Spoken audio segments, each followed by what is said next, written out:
Thank you so much for doing this. It's Not like at all. the best Tuesday ever. We're here at the Fox Theater. Wasn't that great? Thank you very much. Thank you, guys.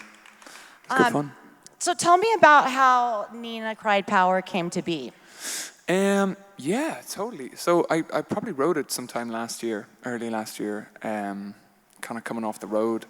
I probably had the idea of a few lyrics rattling around in my head, and I just wanted to write something that came from a non-cynical place, that came from a kind of a, I don't know, just that kind of drew from the spirit of work from artists of the 20th century that we sometimes hail as heroes, and who kind of just wrote about stuff that they felt was important to write about, and wrote about stuff and sang about stuff that was honest, came from a place of honesty, and oftentimes from a place of solidarity also, and addressed issues that they thought was important to address. So like people like Bob Dylan and Woody Guthrie, and obviously Nina Simone, and Billie Holiday as well too, and it kind of was, it just wanted to be like a thank you note to that, if that makes any sense. No, it totally does. That's beautiful. I get that when I'm listening to the song. It's kind of like, when you say Nina Cried Power and Billy Cried Power, and you're thinking of all those people and like Strange Fruit and the really political songs that they had. Totally, yeah. And very, very difficult songs, I think, at the time. We kind of look at them and go,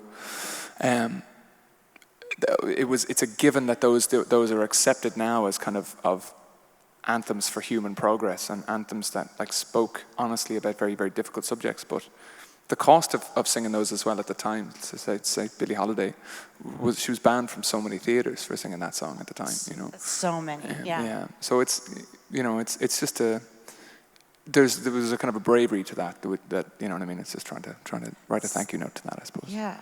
And and then the fact that she died penniless, and pretty much. Well, that was because of her addiction and things like that. But life, yeah. She did she really put herself out there on the front lines. I think it's a great tribute to them. I love it. Oh no, cool, thank you. No, it's nice. I think it was important getting Mavis involved, because obviously she's one of those artists, one of those very important artists, and she's amazing. She's incredible.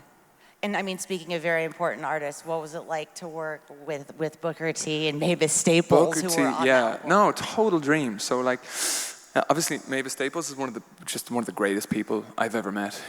She's so warm and so kind and so giving, and so one of the most charismatic people I've ever met as well. Being around her is just really, you feel like it's something kind of special.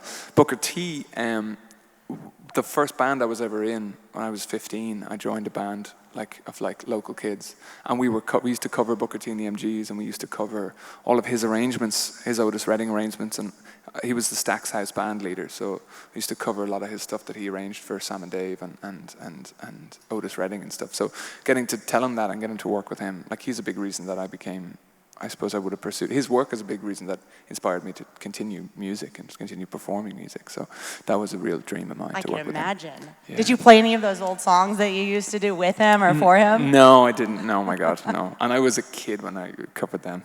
I have never. I would never have the guts to do that. No, my God. But he was the sweetest. Yeah, he was amazing. How did you come into contact with someone like him or Mavis Staples? In the case of Booker, he had actually reached, when I was on the road, he had reached out. I was blown away. I think it was over Twitter, just saying, look, if the opportunity ever arose, it'd be cool to get together and work on something. So I was amazed that I had even shown up on his radar at all, and I was completely flattered. And it was always in my head when we were talking about putting Hammond organ across this record, and we had him for a week in London, so he's across a lot of the songs playing organ.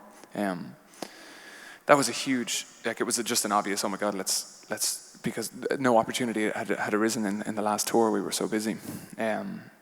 So that was an absolute dream. We talked about it. He came over to London for a week with Mavis. We had a few near misses, and I think we'd nearly tried to hook up in Byron Bay in Australia, and then at Newport Folk Festival in Rhode Island, which is this gorgeous festival that she was playing a couple of years ago. And I think she had been singing one of my songs, or part of one of my songs on during her sets and stuff like that. So there was talk of us doing some work together, but it didn't arise until this song, which was a no-brainer for me. It was just like, Oh my God, yeah. I mean, the fact that she's basically putting her stamp on your work. You know, Oh my I mean, God. these are legendary people. That's so cool. Yeah, totally. Yeah.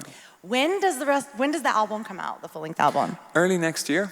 So And how does Nina Cried Power like sort of connect with the album? with the record, I think it was fun to lead with Nina Cried Power. I won't say fun to lead with Nina Cried Power, but it's nice in a way because it definitely is the most optimistic and hopeful of the songs. It kind of the record as I view it is kind of it's not all as hopeful and kind of optimistic as Nina Cried Power. I think all of the songs are definitely related to each other in that there's a kind of an air of and I mean it in the best way, in the funnest way possible, like an air of kind of like doom hanging in the air, kind of an end of days, just because that was just the feeling I had when I got off the road, and the kind of coming off the road, living at home again, and then plugging into the kind of geopolitical, what was just going on, and so it was just a weird time with geopolitics, and yeah, so there's just that kind of vibe is hanging over the record. I think Nina looks at the same issue with a kind of a hopefulness and an optimism of like people have overcome far worse stuff than this. Right, you know? we've seen this before. Like this isn't the first time it's happened. No, yeah. totally, and people have fought for far harder struggles, and there is a legacy and a precedent there to draw from.